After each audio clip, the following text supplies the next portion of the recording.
नैवाप्नुवन्ति मुनयो रुदितेन मोक्षं स्वर्गायतिं न परिहासकथा रुणद्धि तस्मात् प्रतीतमनसा ह्रसितव्यमेव वृत्तिं बुद्धेन खलु कुचिं विहाय।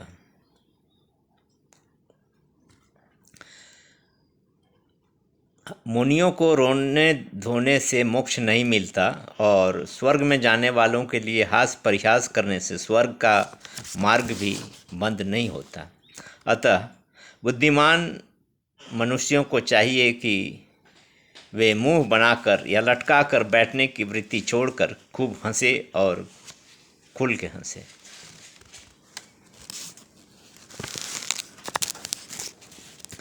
मानव जीवन की स्वाभाविक सुखद प्रवृत्तियों में हास्य विनोद का महत्वपूर्ण स्थान है एवं इससे मनुष्य अनेक प्रकार से लाभान्वित होता है।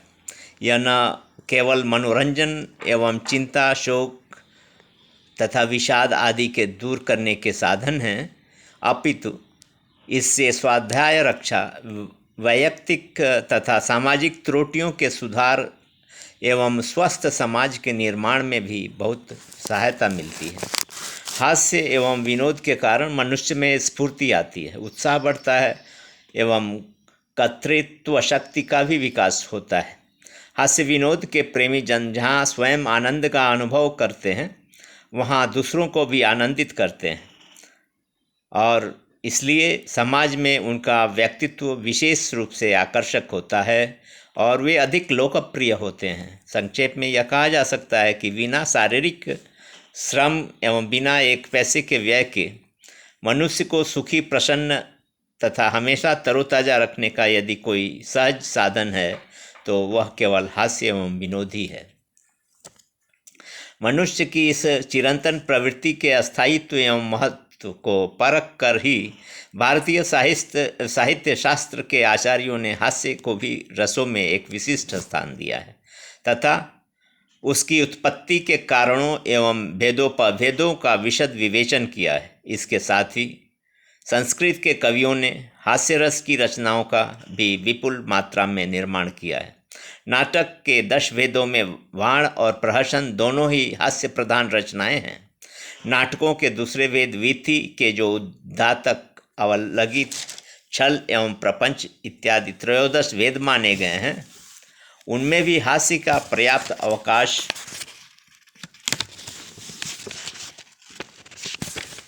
होता है। कौशिकी वृत्ति के नर्म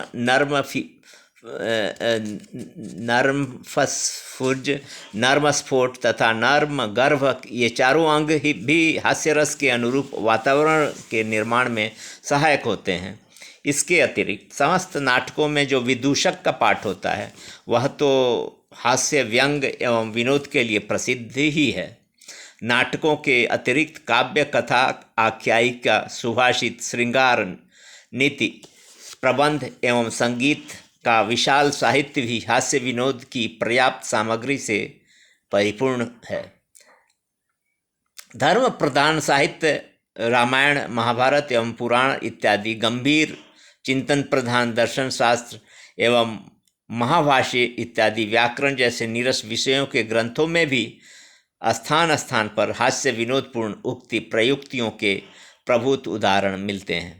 यदि वैदिक बौद्ध एवं जैन संस्कृत एवं प्राकृतिक साहित्य के विशाल भंडार के संपन्न हास्य विनोदमय श्लोकों सुभाषितों कथाओं एवं कथा उपकथनों का संग्रह किया जाए तो महाभारत जैसा महान ग्रंथ तैयार हो सकता है और तभी इसका पूर्ण रूप से परिज्ञान हो सकता है कि संस्कृत के साहित्यकार कितने हास्य विनोद प्रेमी थे और संस्कृत का साहित्य हास्य रस की दृष्टि से भी कितना धन संपन्न है। इस समय भी सामान्य रूप से जितनी हास्य विनोद सामग्री उपलब्ध है वह भी मात्रा एवं गुण दोनों ही दृष्टियों से कम महत्वपूर्ण नहीं कही जा सकती है, परंतु दुख के साथ कहना पड़ता है कि जो कुछ हास्य विनोद सामग्री संस्कृत के वर्तमान पाठ्य ग्रंथों में तक उपलब्ध है उसका भी संस्कृत समाज में समुचित परिज्ञान प्रसार, उसका रस के रूप में अनुशीलन तथा हास्य विनोद गोष्ठी के रूप में प्रयोग न के बराबर है।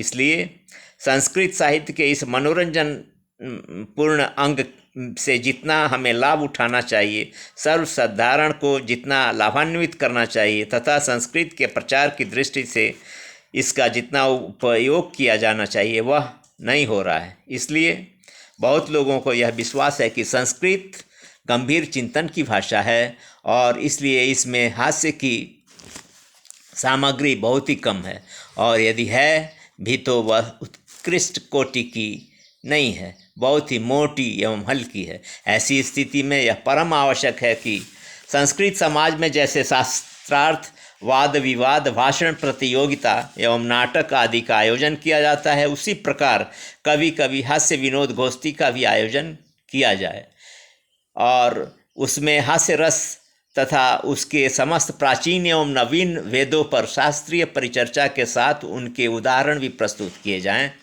मेरी दृष्टि में यह भी आवश्यक है कि नाटकों के अतिरिक्त प्रहसनों के भी अभिनय किए जाएं तथा लोकरंजन की दृष्टि से उनकी उपयोगिता का भी परीक्षण किया जाए। इसके लिए हमने वाराणसी में एक संस्कृत प्रहसन मंडली के संगठन एवं चालन का भी निश्चय किया है, जिससे कि इस उपेक्षित अंग का भी प्रयोग हो सके।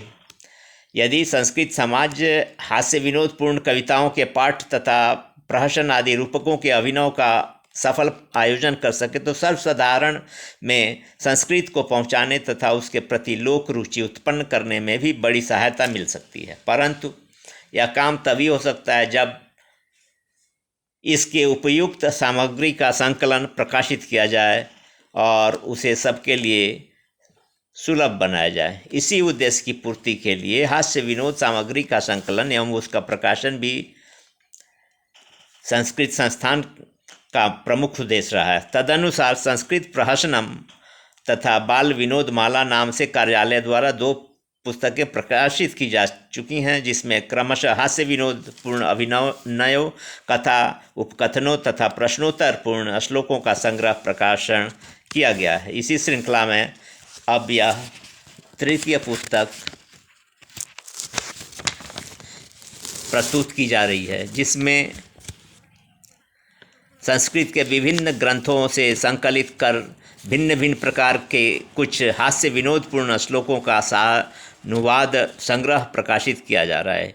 इन तीनों पुस्तकों का यदि समस्त संस्कृत पाठशालाओं तथा संस्कृत कॉलेजों के संस्कृत विभाग में अभ्यास तथा प्रयोग करने का कार्यक्रम अपनाया जाए और आसपास में हास्य विनोद गोष्ठी का आयोजन कर उसे सर्वसाधारण में प्रस्तुत किया जाए तो निश्चित रूप से संस्कृत प्रचार की दृष्टि से संस्कृत की यह बहुत बड़ी सेवा हो सकती है।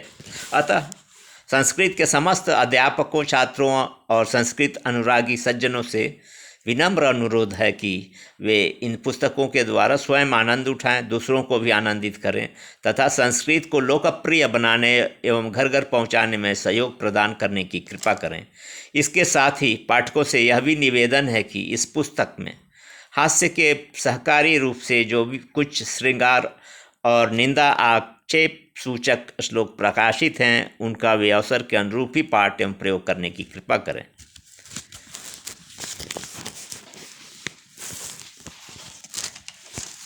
व्यंग नमस्कार। हास्य विनोद वाटिका। कलियुग को नमस्कार। यत्र वार्यार गिरो वेदा, यत्र धर्मर्थ साधनम, यत्र स्वप्रतिभा मानंग, तस्मै श्री कलये नमः। जहाँ स्त्री के वचन ही वेद वाक्य माने जाते हैं, जहाँ धर्म ही अर्थोपार्जन का साधन माना जाता है और जहाँ अपनी प्रतिभा ही सर्वोच्च प्रमाण के रूप में मानी जाती है, उस कलियुग को नमस्कार। बिना सींध के बैल को नमस्कार। उन्निंद्र कंदल दलांतर लीयमान गुंजन जन्म दा अंध मधु पांचित मेघ काले, स्वप्ने पिय प्रवसति प्रविहाय कांता, तस्मै विषाण रहिताय नमो वृषाय। आकाश में काले काले बादलों की घटा गिरी हुई हो और खिले हुए कंदलों के भीतर मतवाले मधुकर मंद मंद गुंजन कर रहे हों, ऐसे सुहावने समय में भी जो व्यक्ति अपनी प्रियतमा को छोड़कर परदेश जाता है, वह मनुष्य नहीं, साक्षात बिना सींग का बैल है। ऐसे विषाण रहित वृषभ को नमस्कार। मूसल और खल को नमस्कार। कुरुते स्वमुखेनैव बहुधा अन्यस्य खंडनम नमः पतनशीलाय मूसलाय खलाय च। जो अपने मुंह से ही बहुधान्य का खंडन किया करता है, उस पतनशील हमेशा गिरते हुए ही रहने वाले मूसल और खल को नमस्कार। बहुधान्य पद से यहाँ दो अर्थ हैं। मूसल पक्ष में बहुत धान्य का तथा खल के पक्ष में बहुधा अन्य का, ऐसा अर्थ होता है। भगवान मकर ध्वज को नमस्कार। शंभु स्वयंभू हरयो हरिणे चणानां यना क्रियंत सततं गृह कुंभदासः वाचामगोचर चरित्र पवित्रिताय तस्मै नमो भगवते मकर ध्वजाय। जिसने शंभु, स्वयंभू और विष्णु आदि प्रमुख देवताओं को भी मृगनयनी स्त्रियों का घर में पानी भरने वाला दास जैसा बना रखा है, उस वाणी से अवर्णनीय विचित्र चरित्र से विभूषित भगवान मकर ध्वज कामदेव को हमारा नमस्कार है।